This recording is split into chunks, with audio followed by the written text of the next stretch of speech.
തോബിത്ത് അധ്യായം 14. തോബിത്തിൻ്റെ അന്തിമോപദേശം. തോബിത്ത് സ്തോത്രഗീതം അവസാനിപ്പിച്ചു. 58-ാം വയസ്സിലാണ് അവന് കാഴ്ച നഷ്ടപ്പെട്ടത്. 8 വർഷം കഴിഞ്ഞ് അത് തിരിച്ചു കിട്ടി. അവൻ ദാനധർമ്മങ്ങൾ ചെയ്യുകയും ദൈവമായ കർത്താവിനെ ഭക്തിപൂർവ്വം സ്തുതിക്കുകയും ചെയ്തു. വൃദ്ധനായപ്പോൾ പുത്രനെയും പൗത്രന്മാരെയും വിളിച്ചിട്ട് പുത്രനോട് പറഞ്ഞു, മകനെ, എനിക്ക് വയസ്സായി, ജീവിതത്തോട് വിട വാങ്ങാൻ കാലമെടുത്തു. നീ മക്കളെയും കൂട്ടി മിതിയായിലേക്ക് പുറപ്പെടുക. നിനവെ നശിപ്പിക്കപ്പെടുമെന്ന് യോന പ്രവാചകൻ പറഞ്ഞത് ഞാൻ പൂർണ്ണമായി വിശ്വസിക്കുന്നു. എന്നാൽ മിതിയായയിൽ കുറേ കാലം സമാധാനം നിലനിൽക്കും. നമ്മുടെ സഹോദരന്മാർ തങ്ങളുടെ നല്ല ദേശത്തു നിന്ന് ഭൂമിയിൽ ചിതറിക്കപ്പെടും. ജെറുസലേം വിജനമാകും. ദേവാലയം അഗ്നിക്കിരയായി കുറേ കാലത്തേക്ക് നാശകൂമ്പാരമായി കിടക്കും. എന്നാൽ ദൈവം വീണ്ടും കരുണ തോന്നി അവരെ തങ്ങളുടെ ദേശത്തേക്ക് തിരികെ കൊണ്ടുവരും. കാലപരിപൂർണതയാകുന്നത് വരെ ആദ്യത്തേതുപോലെ ആവുകയില്ലെങ്കിലും അവർ ദേവാലയം വീണ്ടും പണിയും. അതിനുശേഷം അവർ പ്രവാസത്തിൽ നിന്ന് മടങ്ങി വന്ന് ജെറുസലേമിനെ മഹത്വപൂർണമായി പുതുക്കിപ്പണിയും. പ്രവാചകന്മാർ പറഞ്ഞിട്ടുള്ളത് പോലെ എല്ലാ തലമുറകൾക്കും വേണ്ടി മഹിമയാർന്ന ദേവാലയ മന്ദിരം നിർമ്മിക്കും. അപ്പോൾ സകല ജനതകളും ദൈവമായ കർത്താവിൻ്റെ യഥാർത്ഥ ഭക്തരാവുകയും തങ്ങളുടെ വിഗ്രഹങ്ങൾ കുരിശു മൂടുകയും ചെയ്യും. അവർ കർത്താവിനെ സ്തുതിക്കും. അവിടുത്തെ ജനം ദൈവത്തിന് കൃതജ്ഞതയർപ്പിക്കും. കർത്താവ് തൻ്റെ ദേശത്തെ മഹത്വമണിയിക്കും. സത്യത്തിലും നീതിയിലും ദൈവമായ കർത്താവിനെ സ്നേഹിക്കുന്ന സകലരും നമ്മുടെ സഹോദരരോട് കരുണ കാണിച്ചുകൊണ്ട് സന്തോഷിക്കും. മകനെ, നിനവെ വിട്ടുപോവുക. യോന പ്രവാചകൻ പറഞ്ഞത് തീർച്ചയായും സംഭവിക്കും. നിനക്ക് ശുഭം ഭവിക്കാൻ നിയമവും പ്രമാണങ്ങളും പാലിക്കുകയും നീതിയോടും കരുണയോടും കൂടെ വർത്തിക്കുകയും ചെയ്യുക. എന്നെ ഉചിതമായി സംസ്കരിക്കണം. നിന്റെ അമ്മയെ എൻ്റെ അടുത്ത് തന്നെ സംസ്കരിക്കണം. ഇനി നിനവയിൽ താമസിച്ചുകൂടാ. മകനെ, നിന്നെ പോറ്റിയ അഹിക്കാറിനോട് നാദാബ് ചെയ്തതെന്തെന്നും അവൻ എങ്ങനെ പ്രകാശത്തിൽ നിന്ന് അന്ധകാരത്തിലേക്ക് നയിച്ചുവെന്നും അവൻ എന്ത് പ്രതിഫലം നൽകിയെന്നും കാണുക. എന്നാൽ അഹിക്കാർ രക്ഷപ്പെടുകയും അപരൻ അന്ധകാരത്തിൽ അമർന്ന് തൻ്റെ പ്രവർത്തികൾക്ക് തക്ക പ്രതിഫലം നേടുകയും ചെയ്തു. അഹിക്കാർ ദാനധർമ്മം നൽകി. അവൻ നാദാബ് ഒരുക്കിയ കെണിയിൽ നിന്ന് രക്ഷപ്പെട്ടു. നാദാബ് തന്നെ ആ കെണിയിൽ വീണു നശിച്ചു. ആകയാൽ മക്കളെ, ദാനധർമ്മം എന്തു നേടുന്നുവെന്നും നീതി എങ്ങനെ രക്ഷിക്കുന്നുവെന്നും ചിന്തിക്കുവിൻ. ഇത് പറഞ്ഞ് അവൻ മരിച്ചു. അവന് 188 വയസ്സായിരുന്നു. തോബിയാസ് അവനെ ആഡംബരപൂർവ്വം സംസ്കരിച്ചു. അന്ന മരിച്ചപ്പോൾ തോബിയാസ് അവളെ പിതാവിൻ്റെ സമീപത്ത് സംസ്കരിച്ചു. തോബിയാസ് ഭാര്യയെയും പുത്രന്മാരെയും കൂട്ടി എക്ബാത്നായിൽ അമ്മായിയപ്പനായ റഹുവേലിൻ്റെ അടുക്കൽ മടങ്ങിയെത്തി. പ്രായത്തോടൊപ്പം അവൻ്റെ കീർത്തിയും വളർന്നു. ഭാര്യയുടെ മാതാപിതാക്കന്മാർ മരിച്ചപ്പോൾ അവൻ അവരെ സാഘോഷം സംസ്കരിച്ചു. അവരുടെയും സ്വപിതാവായ തോബിത്തിൻ്റെയും വസ്തുക്കൾ അവൻ അവകാശമായി ലഭിച്ചു. അവൻ മിതിയായിലെ എക്ബാത്നായിൽ വെച്ച് 127-ാം വയസ്സിൽ മരിച്ചു. മരിക്കുന്നതിന് മുമ്പ് നെബൂഖദ്നേസറും അസ്സൂരിയൂസും നിനവെ കീഴടക്കി നശിപ്പിച്ച വാർത്ത അവൻ കേട്ടു. മരണത്തിനു മുൻപ് നിനവയെക്കുറിച്ച് സന്തോഷിക്കാൻ അവന് ഇടവന്നു. യൂദിത്ത് അധ്യായം 1. നബൂഖദ്നേസറും അർഫക്സാദും തമ്മിൽ യുദ്ധം. മഹാനഗരമായ നിനവയിൽ അസിറിയക്കാരെ ഭരിച്ചിരുന്ന നബൂഖദ്നേസറിൻ്റെ 12-ാം ഭരണവർഷം ആയിരുന്നു അത്. അർഫക്സാദ് രാജാവ് എക്ബഥാനയിൽ മേദ്യായുടെ അധിപതിയായി വാഴുകയായിരുന്നു.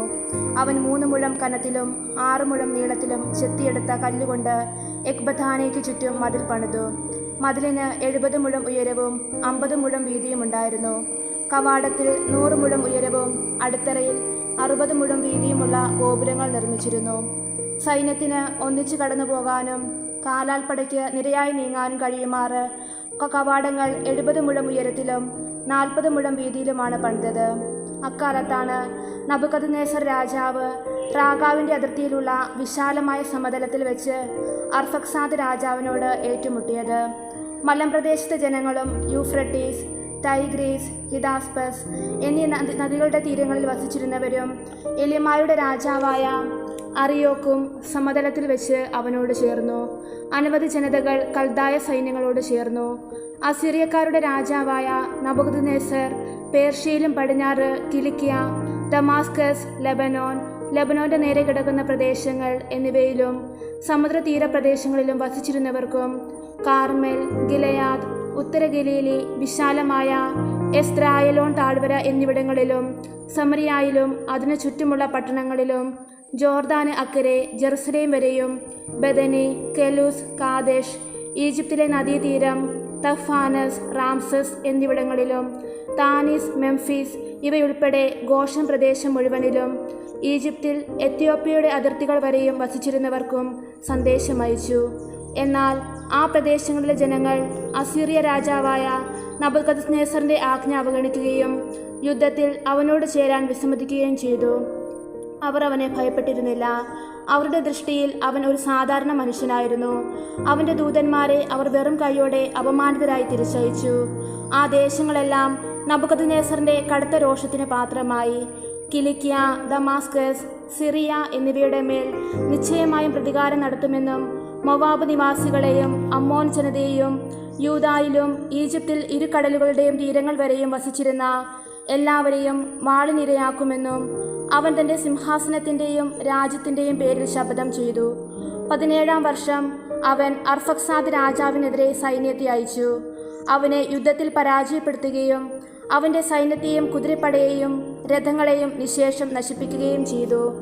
അങ്ങനെ അവൻ അർഫക്സാദിൻ്റെ നഗരങ്ങൾ കീഴ്പ്പെടുത്തി.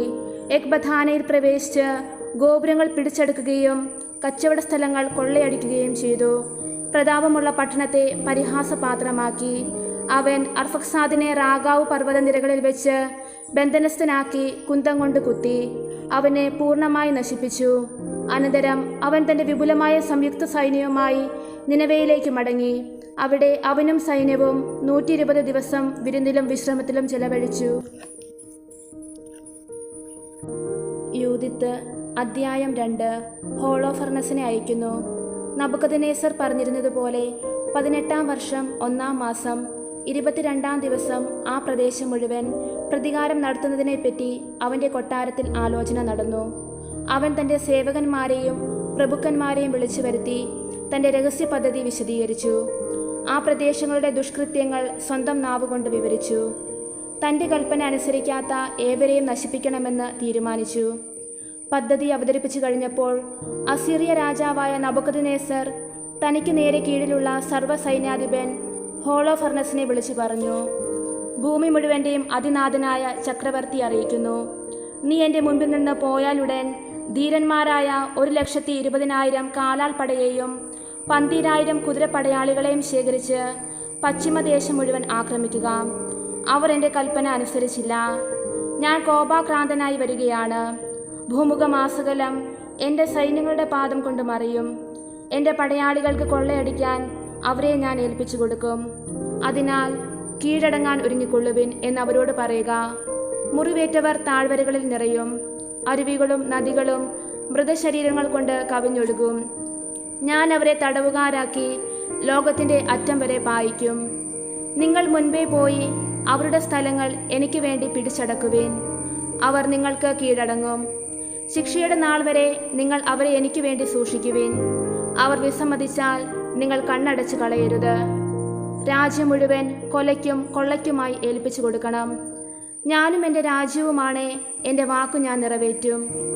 നിങ്ങളുടെ രാജാവിൻ്റെ കൽപ്പനകൾ ലംഘിക്കാതിരിക്കാൻ നിങ്ങളും ശ്രദ്ധിച്ചുകൊള്ളുവിൻ. എൻ്റെ കൽപ്പന മാറ്റമില്ലാതെ നിർവഹിക്കാൻ ശ്രദ്ധിക്കുവിൻ. താമസം വരുത്തരുത്.